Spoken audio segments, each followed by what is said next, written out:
Hello guys, what's up once again, Palaboy OFW here. So for today's vlog mga idol is welcome back sa ating channel. Medyo matagal tayong hindi nakapag-upload.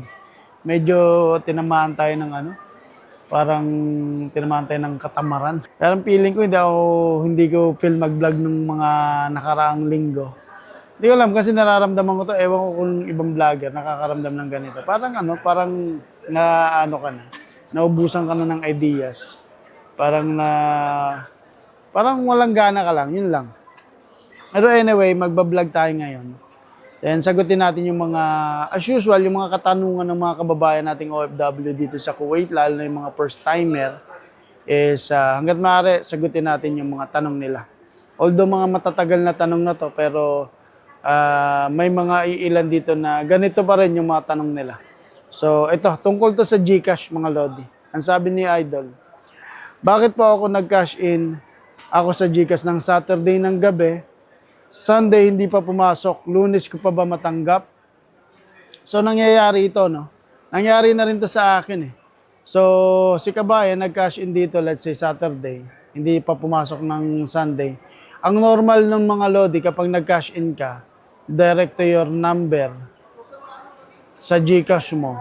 Automatic mga 10 minutes to 15 minutes, papasok na yun. Normally, kapag nagpadala ka sa remittance company rito. So, ang nangyayari kasi, based on my experience mga lods, nagpadala rin ako ng direct sa Ang nangyayari kasi, nagpadala ako sa tindahan ng GCash. Pinadaan ko sa tindahan. Pero sabi nung pinadalan ko sa Pilipinas na pumasok na doon yung reference number. Pero ang ginagawa kasi, dadaan pa yun sa bangko, yung GCash na pinadala mo rito. Kapag yung bangko na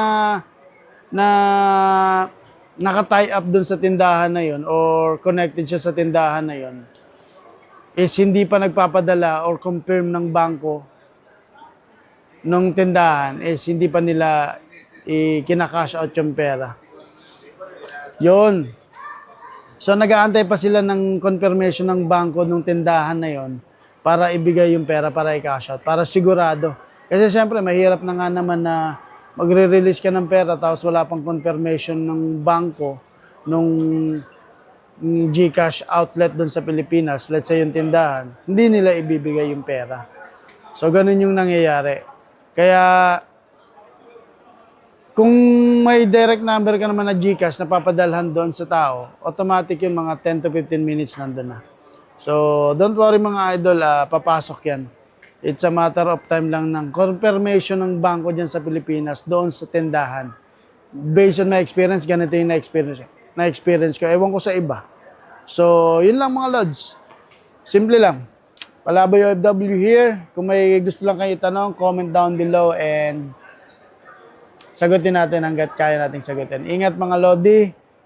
As usual dito sa Kuwait now is tapos na yung gera. Normal na, wala nang mga bombang sumasabog sa ere. So lahat on normal situation na. Ingat mga Lods.